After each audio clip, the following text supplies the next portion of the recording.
Cinema నిర్మాతలు తాజాగా AP deputy CM Pawan Kalyan తో భేటీ అయ్యారు. హైదరాబాద్ నుంచి వచ్చిన వారంతా విజయవాడలోని పవన్ కార్యాలయానికి చేరుకుని ఆయనతో సమావేశమయ్యారు. ఈ భేటీలో ఏపీ సినిమాటోగ్రఫీ శాఖ మంత్రి కందుల దుర్గేష్ కూడా ఉన్నారు. ఏపీ సినీరంగ సమస్యలను వారికి నిర్మాతలు విన్నవించారు.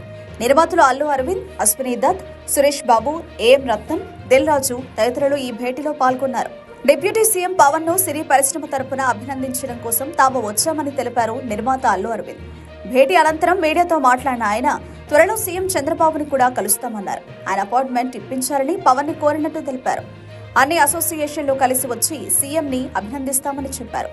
సినీ పరిశ్రమకు సంబంధించి సమస్యలపై కూడా సీఎంతో చర్చిస్తామన్నారు. పరిశ్రమకు చాలా సమస్యలున్నాయని, సినిమా టికెట్ల రేట్ల పెంపు అనేది చాలా చిన్న విషయమని వివరించారు. సీఎంను కలిసినప్పుడు అన్ని విషయాలు ఆయనకు వివరిస్తామన్నారు అరవింద్. ఎన్నికల వేళ అల్లు అరవింద్ కుమారుడు అల్లు అర్జున్ కూటమికి వ్యతిరేకంగా అంటే వైసీపీకి మద్దతుగా ప్రచారం చేశారు.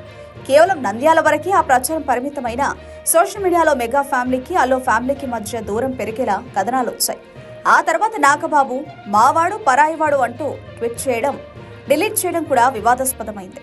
చివరకు ఎన్నికల్లో కూటమి విజయం తర్వాత అల్లు అర్జున్ పై ట్రోలింగ్ మొదలైంది. ఇప్పుడు అల్లు అరవింద్ పవన్ ని కలిసేందుకు రావడంతో మళ్లీ విమర్శలు వినపడుతున్నాయి.